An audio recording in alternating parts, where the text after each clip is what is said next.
একজন বয়স্ক জামাই চাই। ছোটবেলা শুনেছি বয়স্ক জামাই নাকি বউ পাগল হয়। সুপ্রিয় দর্শক, আসসালামু আলাইকুম। জীবন গল্পে আপনাদের স্বাগতম। ক্যামেরার সামনে ছোট্ট একটি বোন রয়েছে, আজ আমরা তার জীবন গল্প তুলে ধরবো। আসসালামু আলাইকুম আপু। ওয়ালাইকুম সালাম। কেমন আছেন? জি আলহামদুলিল্লাহ। আপু, আপনার নাম কি? আয়েশা। গ্রামের বাড়ি কোথায়? গ্রামের বাড়ি হচ্ছে রাজশাহী প্রভা থানা। রাজশাহী প্রভা থানা। আপনার পরিবারে কে কে আছে? পরিবারে একটা বোন আছে, আমি আর আমার মা। পরিবারে একটা বোন, আপনি, আপনার মা, তাই তো? তাহলে পরিবার কিভাবে চলে?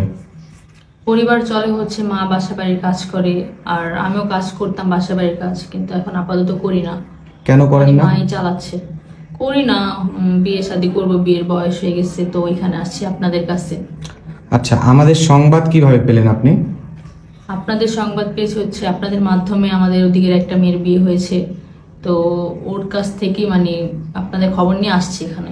মেয়েটা বর্তমানে কোথায় আছে? মেয়েটা এখন বাইরে আছে, কিন্তু ওর আম্মুর থেকে যায় না, এখানে আসছি আমি। বাইরে বলতে বুঝি নেই। মানে ওর যে ওর দায়িত্ব নিয়েছে উনি ওকে বাইরে নিয়ে গেছে একবারে। ও আচ্ছা আচ্ছা, যে দায়িত্ব নিচ্ছে সে তাকে বাইরে নিয়ে গেছে, অন্য দেশে, তাই তো? আচ্ছা, তাহলে আপনি মূলত জীবন গল্পে কেন এসেছেন? আমি মূলত আসছি বিয়ে শাদীর জন্য। বিয়ে শাদীর জন্য? আচ্ছা, আগে আপনার সম্পর্কে শুনি, তারপরে আপনার কি জন্য এসেছেন, কি করেন না করেন এসব শুনবো। হ্যাঁ, আপনার পড়াশোনা কতটুকু?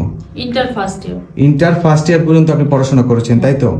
আচ্ছা, তো আপনি তো একজন লেখাপড়া জানেন মেয়ে, না? আপনি তো চাকরি বাকরিও করতে পারতেন। চাকরি বাকরি করতে গেলেও আজকাল টাকার প্রয়োজন, আর চাকরি বাকরি এখন আপাতত বয়স হয়ে গেছে, প্রায় 25 বছর চলতেছে, তো বিয়ে শাদী তো একটা মেয়ের বয়স তো হয়েছেই। ও আচ্ছা আচ্ছা, আপনি চাকরি বাকরি করতে গেলেও কি টাকা পয়সা চাই, তাই তো? হ্যাঁ। মানে টাকা পয়সা ছাড়া আপনাকে চাকরি বাকরিতে নিতে চাচ্ছে না। আর আপনার বর্তমান বয়স কত? 25 চলতেছে। 25 চলতেছে, তো এই জন্য বিয়ে শাদী করা দরকার, তাই না? হ্যাঁ। ওকে, তাহলে আপনাকে কিছু পার্সোনালি আমি কোশ্চেন করি, আপনি কি এর আগে রিলেশন করেছেন? না, রিলেশনের অফার আসেনি, কিন্তু গ্রামের বিয়ে শাদীর জন্য অনেক জায়গার থেকে আসছে, কিন্তু সবকিছুই হয় মানে যৌতুকের টাকার জন্য বিয়েটা আটকিয়ে যায়। মানে কেমন যৌতুক চাই? যৌতুক চায় যে একটা বাইক কিনে দিতে হবে, বা হচ্ছে এই 1-2 লাখ টাকা দেওয়া লাগবে, এরকম চায়, 50,000 টাকা চায়, তো আমাদের তো এগুলো দেওয়া সম্ভব না। মানে আপনাকে বিয়ে করার জন্য হয়তো একটা বাইক দিতে হবে, নাহলে 2-3 লাখ টাকা দিতে হবে, তাই তো? কেন এখনো কি যৌতুকের? গরিব ঘরের মেয়ে আমরা, আমাদের কি কেউ মনে করেন বিয়ে শাদী করতে চাইলে তো এগুলো দেওয়াই লাগবে, আর আমরা তো পারবো না এগুলো দিতে। মানে আপনি গরিব ঘরের মেয়ে দেখে আপনার থেকে যৌতুক চাচ্ছে। আপনাদের ওদিকে তো যৌতুকের প্রথাটা মনে হয় বেশি, তাই না? হ্যাঁ, গ্রাম দেশে এগুলো আমি আগে শুনেছিলাম একটা রিক্সাওয়ালা নাকি 2 লাখ টাকা যৌতুক চায়। আচ্ছা, যখন আপনাকে দেখতে আসে, হ্যাঁ, তারা কি আপনাকে পছন্দ করে? পছন্দ করে, সবকিছু হয়, কিন্তু এই যৌতুকের জন্য আটকে যায়। মানে মূলত যৌতুকের জন্য। হ্যাঁ। যাই হোক আয়শা, আমি আপনাকে বলি, এর আগে আপনি অনেক অনেক ভিডিও করেছেন, তাই না? অনেক ভিডিও ভাইরাল হয়েছে, কিন্তু কেন বিয়ে হচ্ছে না? হয়তো আমাদের কোনো ভাগ্য খারাপ বা আপনার ভাগ্য খারাপ, জানি না, হয়তো দর্শকরা ঠিক মতো আপনার থেকে জানতে পারছে না আপনার জীবন গল্প, তাই আমরা ভিডিওটা আজকে লং করব, বড় করব, আপনারা দর্শকরা পুরোপুরি এই মেয়েটার জীবন গল্প শুনবেন। আচ্ছা আয়শা, আপনি তো এর আগে অনেক ভিডিও করেছেন, তাই না? ভিডিওর মাধ্যমে অনেক প্রবাসী ভাই, অনেক দেশি ভাই আপনাকে ফোন দিয়েছিল, তাই না? জি, আপনি কি এর আগে কারোর সাথে যোগাযোগ করেন নাই? যোগাযোগ বলতে যে কল দেয় অনেকেই, কথাবার্তা বলি, কথাবার্তা বলে যে জানাচ্ছি, বিকালে জানাবো বা দায়িত্ব নিব আমি, কিন্তু আর কিছু বলে না তারা। এই যে ফোন দেয়, কল দেয়, এগুলো কি আমাদের নাম্বার দেয়, তাই তো? হ্যাঁ, আপনাদের নাম্বারই। আচ্ছা, আপনার তো জানা মতে কোনো ফোন নাই, না? না, আমার ফোন আমার নাই। আচ্ছা, আপনার ফোন নাই যেহেতু, সেক্ষেত্রে তারা কি বলে, ফোন কিনে দেওয়ার কথা বলে ফোন কিনা দিবে, মানে অপেক্ষায় রাখে। আবার কত মানুষ বলে যে টাইম নেয় অনেক, কিন্তু আমার তো এখন বর্তমানে এত টাইম নেওয়া সম্ভব না। মানে সবাই শুধু, আমার আম্মু অসুস্থ, আমার চলে যেতে হবে, এখানে তো এতদিন থাকা সম্ভব। আপনার আম্মুর কি হয়েছে? আমার আম্মু হচ্ছে চোখের সমস্যা। ও, এটা অপারেশন করতে হবে, তাই তো? আচ্ছা, ঠিক আছে। আচ্ছা আয়শা, জীবনে তো অনেক প্রকারই ধোঁকা খেয়েছে মানুষজন, তাই না? সবাই, অনেকে আপনার ভিডিও ছাড়লে কমেন্ট করে যে আয়শা আমার এত টাকা নষ্ট করেছে, এত টাকা ওর পিছনে ব্যয় করেছি।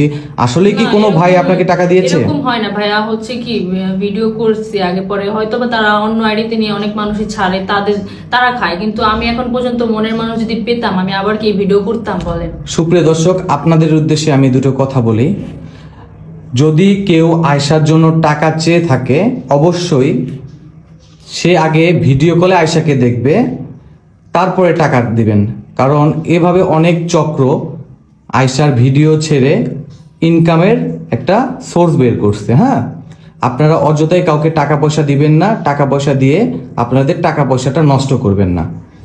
আর যদি কেউ এইভাবে টাকা পয়সা দেন সেক্ষেত্রে ইউটিউব চ্যানেল কর্তৃপক্ষ মানে আমরা কেউ দায়ী না, এটা আপনাদের নিজ ব্যর্থতা, নিজ ভুল। কারণ আয়শা কখনো কারো থেকে ওইভাবে টাকা পয়সা চায় না, না আয়শা?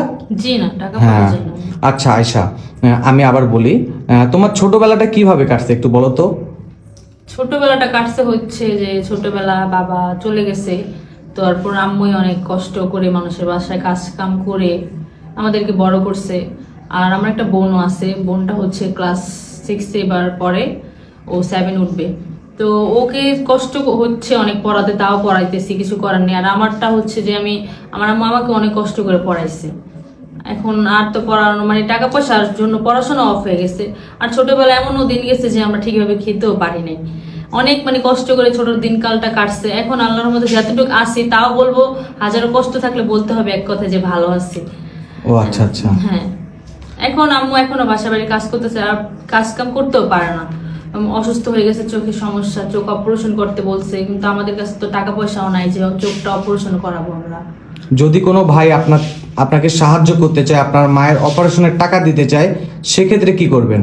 না, আমার টাকা পয়সা লাগবে না। উনি যদি আমাকে একবারে বিয়ে শাদী করে, একবারে আমি তার সাথে সংসার করবার, তখন যদি সে পারে যে না আমি ওর মাকে হেল্প করবো বা আমার জন্য মায়া লাগে, তখন দেখ সমস্যা। যদি কোনো ভাই আপনাকে বিয়ে করে বাহিরে নিয়ে যেতে চায়, আপনাকে দেশের বাহিরে নিয়ে যাবে, কিন্তু আপনার মা বাবার দায়িত্ব নেবে না, মায়ের বোনের দায়িত্ব নেবে না, সেক্ষেত্রে কি করবেন? সেটা আমার কপাল, আর কি, আর কিছু করার থাকবে না তখন।